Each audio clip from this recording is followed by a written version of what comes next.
Hello everyone, my name is Ganesh Das and I welcome all of you to my channel Ganesh Physics पिले गत class में DPP 3 ऊपर केतरा question पढ़िथिले पिले आज lecture भी पिले आउरी केतरा एंट्रेंस एग्जाम रे हम क्वेश्चन पढ़िबा हला मु भाबिची पिले प्राय तमरो यूनिट एंड डायमेंशन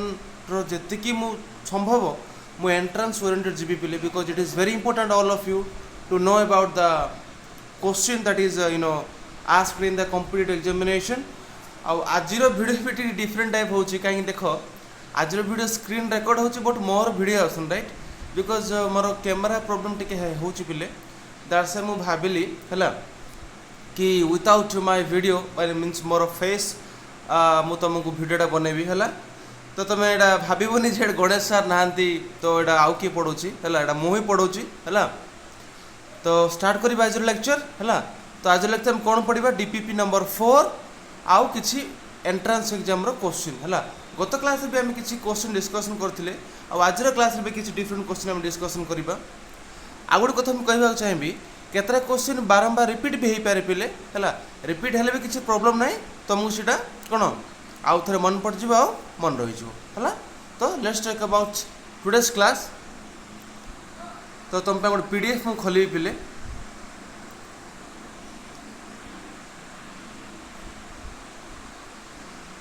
होप तुम गोटे PDF विजिबल होबे है देख बहुत इंपोर्टेंट है जिते बड़े गोटे मल्टीपल चॉइस क्वेश्चन आसे ना तुम्हें पूरा ना इंटरेस्ट देखार अच्छी है आउ इंटरेस्ट देखनी मीन्स भल लगे जिते तुम थियोरिटिकल क्वेश्चन पचरा जाए what is unit what is dimension तुमको जहाँ मन को आसे तुम लिखिदियो बट मल्टीपल चॉइस क्वेश्चन रे कोटा गोटे आंसर ठीक करा पड़ो तो यहाँ बहुत पेशेंस हार्डवर्क आउ कंसंट्रेशन दरकार है ठीक अच्छे तो देखो फास्ट क्वेश्चन कौन देछि हमरो है फास्ट क्वेश्चन देछि व्हिच ऑफ द फॉलोइंग एक नंबर क्वेश्चन देखो पिले which of the following distance means micron which of the following distance means micron answer हम पिले एक रो सी ऑलरेडी तो राइट मरा जाइछि है एक रो सी हो आंसर है माइक्रोन कौन कहिथिली दिटा लेक्चर बिफोर तुम देखि देबो है ता कौन कहथिले कहलो पावर्स ऑफ 10 कौन कहिथिली है then number 2 which distance is preferred as fermi means कौन एटा गोटे छोटो डिस्टेंस है कोड़ा हम ऑप्शन बी हम पिले 10 to the power -13 CM 10 to the power -13 CM number 3 number of gram contain in 1 centigram are है number of gram contain in 1 centigram are है आंसर अब 1/100 ठीक अच्छे number 4 parsec is the unit of कौन गत class कही parsec is the unit of distance है से टाइप मुझे तुम लाइट ईयर भी कही ना लाइट ईयर डिस्टेंस कौन लाइट ईयर भी ए यूनिट ऑफ डिस्टेंस है सब बड़े मन रख पार्सेक हो कि लाइट ईयर हो है से सब हूँ यूनिट ऑफ डिस्टेंस आपको आम कौन कह जानते ना पे astronomical units alright number 5 1 nanometre is equal to केते सेमी है 1 नानोमीटर इज इक्वल टू केते है सब कन्फ्यूज तुम हेनी गत क्लास में कही 10 to the power -9 मीटर कही ना से सेमी रे पचार 1 नानोमीटर इज इक्वल टू केते सेमी ना मीटर होते 10 to the power -9 मीटर लिखि था जेहेतु सेमी पचार ऑप्शन सी हम 10 to the power -7 सेमी बुझा पड़ी ना कौन कहली से पचार नानो नंबर 5 क्वेश्चन देख है number 5 1 nanometre is equal to 10 to the power -9 सेमी नहीं मीटर रे सेमी जी पचार 10 to the power -7 सेमी हम ठीक अच्छे 6 नंबर क्वेश्चन करवा नहीं पिले है आ नंबर 7 क्वेश्चन करवा ना 7 क्वेश्चन कौन देछि 1 second is defined to be equal to 1 second is defined to be equal to है ऑप्शन हम डी ऑलराइट ऑप्शन हम डी कौन कौन हम डी ऑप्शन डी है कौन देछि 9192631770 पीरियड्स ऑफ सीजियम क्लॉक एटा कौन सर है एटा किसी जानिया दरकार नहीं एटा गोटे डिफाइन कराई सेकेंड ऑलराइट बुझा पड़ा नंबर 7 एटा भी टिके आसे पिले एग्जाम रे मन रख केतेटा क्वेश्चन रो एक्सप्लेनेशन काहे की कोन पय हम लाइफ रे जानी परिबानी हैला तो तुम भाबु तो सर विज्ञान तो काहे की कोन पय हेची ठीक अछि हैला बट तमर जेतु प्लस 2 फर्स्ट ईयर ना टिके टाइम लागिवो हैला तो केतरा जिंस तमे मन रखि देबो एम्ति आ मु केतरा जिंस कहबे एटा काहे केला हैला देन देखिबा क्वेश्चन नंबर 9 क्वेश्चन नंबर 9 पढ़ो unit of intensity of illumination is dash unit of intensity of illumination is dash answer हबो सी लक्स हैला लक्स साबुन नै हैला लक्स साबुन नै लक्स हबो तार ना डिफाइन कराइ छि नंबर 10 ना what is the unit of dash what cone sir हैला मन रखो what is the unit of power number 11 energy is expressed in the same unit as days energy is expressed in the same unit as days तुम जानि छि पिले energy रो unit जहा work रो unit भी ताहा ना तुमको कहिथिली हैला बहुत दिन पूर्वे कहैथिला कोन कहैथिला एनर्जी रो यूनिट जहा वर्क रो यूनिट भी ताहा हीट रो यूनिट भी ताहा राइट तो तुम कौन लिखा नंबर 11 देखो energy is express in the same unit as कौन हम वर्क हम ना ऑप्शन नहीं ठीक अच्छे नेक्स्ट कौन लिखा the unit of power is days कौन लिखा पढ़ल the unit of power is days power unit केते पावर यूनिट हो पिले kilowatt alright actually power unit जो घरे जो करंट आसना पिले हला घरे करंट आसना घरे कौन अच्छे घर दाड़ा तो मीटर लगी ना नहीं मीटर लगी तुम मासक करंट बिल दौच करंट आसना बाहर है तो तुम जी आसूची है एथे तो करंट आस वोल्टेज भी केते रोचे है तो ये बेले पावर मेजरमेंट करवा है तो से पावर को आम कहे गोटे इन्स्ट्रुमेंट रो कौन कौन मापुचे आम ताकि मापुचे पिला वाट रे पावर को मापुचे आम वाट रे है ठीक अच्छे पावर यूनिट अच्छे वाट बट ये कौन अच्छे किलोवाट है किलोवाट मीन्स कौन वाट रो बिगर यूनिट है तो सिंपली जब मुझे कहबी है पावर मीन्स कौन जान ना तुम जान पिले पावर पी इज इक्वल के डबल बाय टी ना वर्क डन बाय टाइम तो पावर दीटा यूनिट अच्छी गोटे हूँ वाट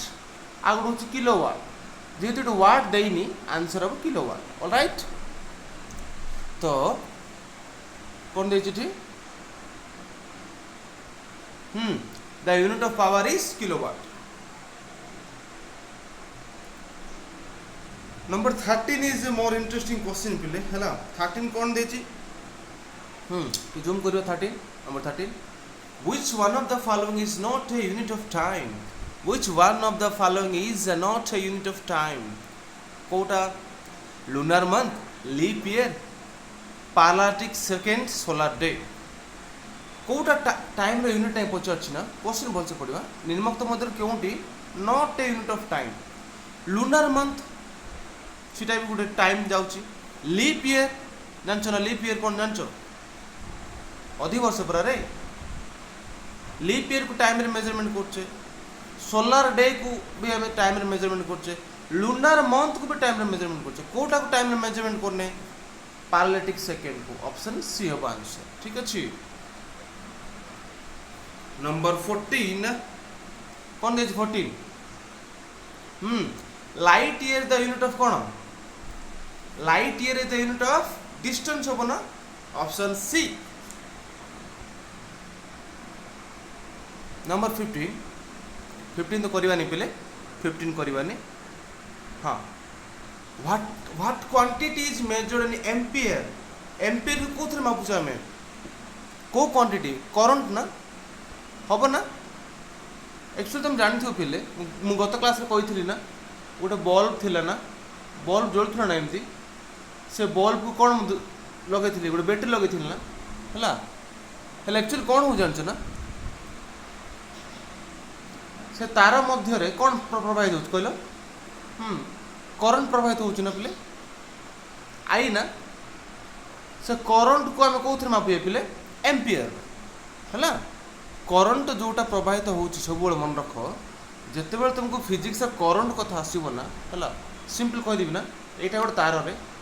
एथर करंट आई प्रवाहित हो करंट को आम कौन मेजर करवा मीन्स तुम कह एम्पियर है बट से क्वेश्चन अलग टाइप पचार कि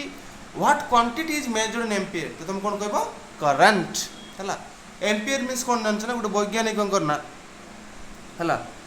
एम्पियर गोटे साइंटिस्ट थे तो सी बाहर करते आ तुम जदि गोटे फ्यूचर बड़े साइंटिस्ट हे तुम जदि बाहर कर तुम ना भी आसब ठीक अच्छे नेक्स्ट 17 करवानी पिले है नंबर 18 करदे है 18 देख पिले electron volt is a unit of dash है electron volt is a unit of charge potential difference momentum energy कोटा हम charge potential difference momentum energy actually answer हम एनर्जी केमिति केमती आम मन रखानी यहाँ +2 सेकेंड आसब बट तुम मन रखी देता कि जिते बेले भी तुमको पचरा हम कि इलेक्ट्रॉन वोल्ट कौन ई भी कौचा इलेक्ट्रॉन वोल्टा कार एकक तुम कह एनर्जी यूनिट ओके नंबर 19 करवानी पिले 20 भी ना है नंबर 21 देखो है the unit of voltage is dash the unit of voltage is dash joules by coulomb joule into coulomb none of these कौन देखा है तुम जाच पिले W टिके रेड लिखा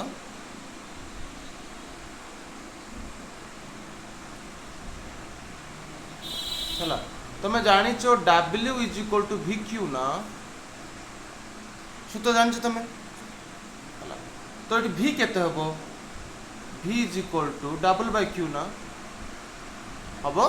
सिंपली हेले W को कौन मापुचे एनर्जी को जूल रे है चार्ज चार्ज रे कौन जान कूलम तो जूल पर कूलम हम आंसर बुझे मुझे कौन कहली तुम समस्त को है W is equal to VQ ये गोटे फर्मूला पिले तो V is equal to W by Q है सेकेंड फर्मूला तो W को मापुचे आम जूल रे Q को मापुचे आम कूलम रे तो जूल पर कूलम हम आंसर ठीक अच्छे तो the unit of voltage is joule per coulomb option A 21 रो आंसर है ऑप्शन ए ठीक अच्छे number 22 chronometer is use to measure time है सब मन रख पिले क्रोनोमीटर जमी गोटे इंस्ट्रूमेंट जहाँ द्वारा आम कौन टाइम को मापिबा ठीक अच्छे 23 length cannot be measured in fermi dyne micron light year length cannot be measured in कौन डाइन रे कहीं डाइन हूँ फोर्स यूनिट ना अरे फोर्स तो दुईटा यूनिट अच्छे ना नहीं गोटे हूँ न्यूटन गोटे हूँ डाइन न्यूटन हूँ कौन SI यूनिट डाइन हूँ कौन CGS यूनिट तो जो देती सी length cannot be measured in कौन हम डाइन हम फेर्मी मापुचे माइक्रोन रे मापुचे लाइट रे मापुचे बट डाइन रे लेंथ को मेजर करी हबो नाही नंबर 25 नंबर देखो है 25 number question is more interesting parsec is the unit of कौन डिस्टेंस हम ना लाइट ईयर कहवा जहाँ पार्सेक कहवा ताहा माने कौन इक्वल वैल्यू नहीं बट सबू को आम डिस्टेंस रे मेजरमेंट करवा है टी कहीदे पिले तुम जाच आमर सोलार सिस्टम रे केतटा ग्रह अच्छी रे 8टा ग्रह अच्छी ना प्लूटो को कटाइला तो गोटे प्लानेट कहीं आम स्टार नवा है प्लानेटा बहुत छोट हो आमर सूर्य गोटे स्टार ना पिले तो सूर्य पाखे आग गोटे छोट स्टार अच्छी पिले मन रखियो सब है सूर्य पाखे आग गोटे स्टार अच्छी this is sun this is called Alpha Centauri मन रखियो नाटा अल्फा सेंचुरी आर आर डिस्टेंस केते हेतिबो केते किलोमीटर हेतिबो कि बहुत बड़ डिस्टेंस हेतिबो ना हाँ जेहेतु एटा बहुत बड़ डिस्टेंस ताकू आमे मेजरमेंट करिया सब मन रखियो पार्सेक रे पार्सेक और बेले बेले हम कोन लाइट ईयर रे भी मेजरमेंट करिबा हला मीन्स मु कहबार मतलब होची पार्सेक को लाइट ईयर को एटा होची बहुत बड़ लार्ज डिस्टेंस जोटा को आमे नक्षत्र नक्षत्र और स्टार स्टार भीतर थी डिस्टेंस को मेजरमेंट करवा है तो आम 25 क्वेश्चन सेट सरला पिले है होप तुमको भल लगी आगुड़े सेट करवा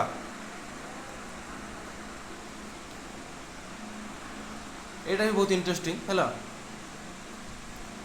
तो डायमेंशन ऑफ मोमेंटम आर डेज पचार ना देख लो डायमेंशन ऑफ मोमेंट आर डेज अच्छा मोमेंटम बेल कौन रे पी ना मन रखो momentum means P P is equal to M V P is equal to M V पिले है तो M means mass V means velocity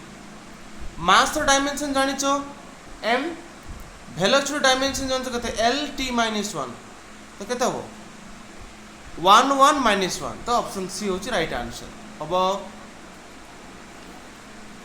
पिले आ गोटे गुड न्यूज देवा चाहिए है जेहेतु तुम समस्त डिमांड कल मुझे आउ थे ग्रुप खोलीदेली पिले है को ग्रुप जे कहला सेम ग्रुप मुझे खोली पिले गोटे छोट अनाउंसमेंट ए लेक्चर मुझे कहवाक चाहिए है तो मु बी क्यूरियस ग्रुप आउ थे खोलली पिले तुम समस्त है तो आ वरी हबार ना be curious group same more ID पिले है सेम आईडी मोर जीपी दास 123 है ए आईडी रे मु बी क्यूरियस ग्रुपटा खोली पिले है तो रिक्वेस्ट वाल तुम जल्दी जॉइन हो जीवो है तो ये आहरी इंटरेस्टिंग क्वेश्चन जब देवी तुम सॉल्व करने है ठीक अच्छे तो next 46 which of the following gives the dimension of potential energy answer हम सी हम ना 1 2 माइनस 2 हम बहुत थर कर फोर्स के 47 टा एम एल टी माइनस 2 हम 47 बी टर्क रे केते हम 48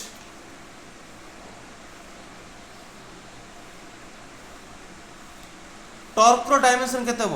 M L two T minus 2 option A हम कर भी राइट देन 49 करवानी है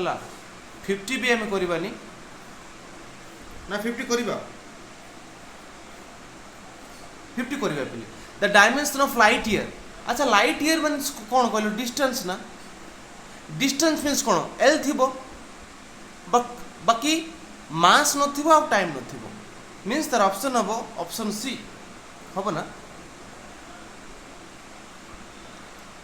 पचार लाइट ईयर पचार ना लाइट ईयर मीन्स कौन डिस्टेंस ना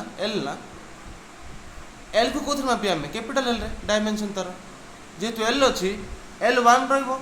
और T0 रहिबो आ M0 रहिबो मींस ऑप्शन सी होबा आंसर हैला ठीक अछि देन आमे करिबा हैला देन आमे करिबा पिले क्वेश्चन नंबर 52 हैला question number 52 is very very important dimension of power are डेज पावर डायमेंशन में बहुत थोड़ा बाहर करथिले पिले हैला ऑप्शन सी होबा तार आंसर आ 51 देखो प्रेशर डायमेंशन केते आंसर होबा ऑप्शन सी हैला मु तुम डायरेक्ट आंसर कहि दउ जे काहे कि म ऑलरेडी कर देछि पिले हैला आ हमर सब favourite question the dimension of gravitational constant केते के कहबो ग्रेविटेशनल कांस्टेंट डायमेंशन केते होबो option A the dimension of viscosity एटा भी करछे हमें कोफिशिएंट ऑफ विस्कोसिटी पड़ी छे ना हला इटा ना एटा के थिला पहिले m1 l-1 t-1 राइट तो ऑप्शन नंबर ए 55 करबानी सरफेस टेंशन जान में 56 टा the correct dimension of surface tension is this तो ऑप्शन हबो कोडा ऑप्शन हबो सी हबो ना आगोटे देखो इंटरेस्टिंग जिनिस देछि the dimension of refractive index is डेज सब बड़े मन रख पिले इटा क्वेश्चन सब बड़े आसे हैला जस्ट मन रखियो हाँ इटा गोटे क्वेश्चन इंपोर्टेंट रिफ्रैक्टिव इंडेक्स कौन पे mu mu is equal to C by V mu is equal to C by V C means velocity of light in vacuum in velocity of light in कौन in any medium एटा भी velocity means तार dimension 0 हला जदि एटा तो मु बुझा पड़ला नहीं किसी प्रॉब्लम नहीं तो मन रखियो कि रिफ्रैक्टिव इंडेक्स रो डायमेंशन नहीं मीन्स केते हो m0 l0 t0 okay then pressure जानचो नंबर 60 रो ऑप्शन डी हला देन ये कौन कर पारिबा हमें सब करनी पे जहाँ जहाँ तुमको सिलेबस होची सेटा करछि मु हला 73 74 75 76 77 नाइ पिले 78 भी ना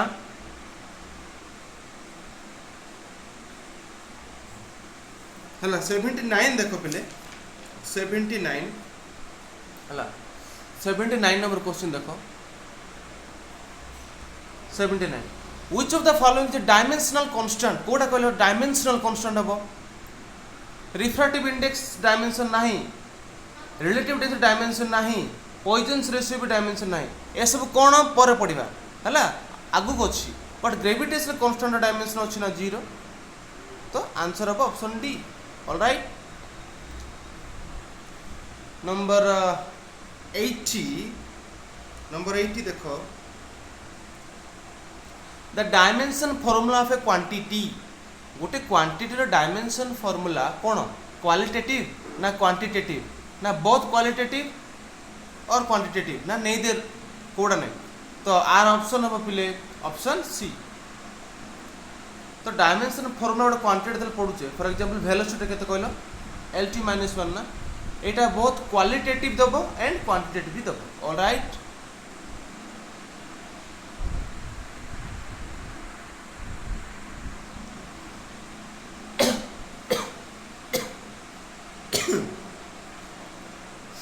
देखो तो which of the following quantity have same dimension को क्वांटिटी डायमेंशन समान रहे तुम जान छो काइनेटिक एनर्जी आ वर्क रो डायमेंशन सब समान मींस आंसर हबो B C alright which of the following has the formula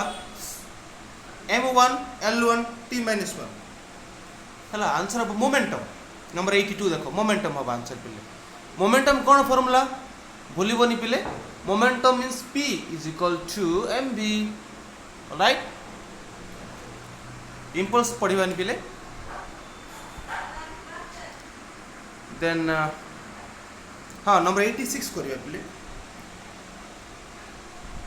हला dimension of Planck's constants are same as बढ़िया क्वेश्चन देखो एटा हमर फेवरेट क्वेश्चन हला आ एटा एग्जाम रे पक्का पकेबो हला प्लैंक्स कांस्टेंट मीन्स कौन रे h ना h रो डायमेंशन जते मन रखो एंगुलर मोमेंटम l तार फॉर्मूला कौन जे l is equal to mvr करथिबो रे तो mvr डायमेंशन जते बा l रो डायमेंशन जते प्लैंक्स कांस्टेंट डायमेंशन भी सेते का पिले हला से पचार चिठी कि प्लैंक्स कांस्टेंट रो डायमेंशन केते हबो एंगुलर मोमेंटम डायमेंशन जहाँ प्लैंक्स कांस्टेंट भी डायमेंशन ताहा पिले होप तुम एटा बुझा पड़छ हला देन आको क्वेश्चन अछि देखिबा पिले तुमको ए टाइप वीडियो मु पढेबाटा टिके अनकंफर्टेबल लागुथो आई फील बट कोन करिया पिले बहुत गुडे क्वेश्चन डिस्कशन करिया पई ए मेथड ही मते बहुत सुटेबल लागिला तो we are discussing in this way हला in due course of time हमें कंफर्टेबल हे जिबा हला number 88 the dimension of capacitance are कोन capacitance formula कहितले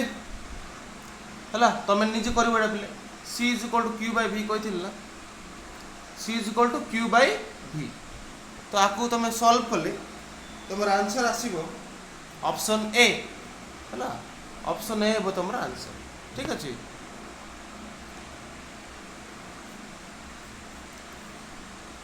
number 89 identify the pairs whose dimensions are equal को पेयर्स डायमेंशन इक्वल कहलो torque आउ work केते कहलो m l2 t-2 थिला ना मींस वर्क रो डायमेंशन जहा टॉर्क रो डायमेंशन भी ता तो आंसर अब ऑप्शन ए 89 रो ऑप्शन होबा कोन ए टॉर्क आउ वर्क रो सेम डायमेंशन हला नंबर 90 करबानी हाँ कोफिशिएंट ऑफ विस्कोसिटी कौन हम आंसर केथर कहि मु ऑप्शन ए हबो ना 91 रो ऑप्शन ए हबो एबे जस्ट डिस्कशन करथिले ऑलराइट देन नेक्स्ट क्वेश्चन देखो यूनिवर्सल ग्रेविटेशनल कांस्टेंट यूनिट कोडा ऑप्शन सी हबो ना ऑलराइट ऑप्शन सी हबो देन रेजिस्टेंस तो मैं जान पिले रेजिस्टेंस भी हम प्रॉब्लम सॉल्व कले हला तो आंसर हबो बी और आंसर हबो बी ऑलराइट तो एटा गोटे सेट थिला क्वेश्चन टा हला देखा जे केते सेट क्वेश्चन डिस्कशन करले पाखा पाखी फर्स्ट सेट डिस्कशन करले 25 टा सेकंड भी पाखा पाखी गोटे 10 टा क्वेश्चन डिस्कशन करले तो 35 हला एटा गोटे 20 टा क्वेश्चन डिस्कशन करले पाखा पाखी 10 टा मींस आज रो लेक्चर में 50 टा और 60 टा पाखा पाखी क्वेश्चन डिस्कशन करले हला आर भी क्वेश्चन अछि पिले हला कोन लिखा छि एप्लीकेशन ऑफ होमोजेनिटी प्रिंसिपल लिखा छि ना एप्लीकेशन ऑफ होमोजेनिटी प्रिंसिपल लिखा छि तो एतिक जेति क्वेश्चन दिया छि बिले बहुत कम क्वेश्चन एटा तुम टास्क हला कोरु जे 96 थ्रू 105 एति क्वेश्चन तुम देली मु होमवर्क हला जोटा तुम करबो आउ एग्जाम पई एटा बहुत बहुत इंपोर्टेंट हला हला तो आज लेक्चर को पिला में एठी रखिबा नेक्स्ट क्लास रे हमें पढिबा मु बारंबार कहि के आसी हला जोटा कि तुमको बहुत दिन मु कहूनी पिले बिकॉज ये क्वेश्चन हमें सरला पर ही मु भाबिले को हम अप्रोच करिया बोली कोडा जे एरर कोन हला तो नेक्स्ट क्लास रे 100% हमें एरर कोन पढिबा हमें हला तो तिथाउ thank you for your precious time पिले गुड बाय।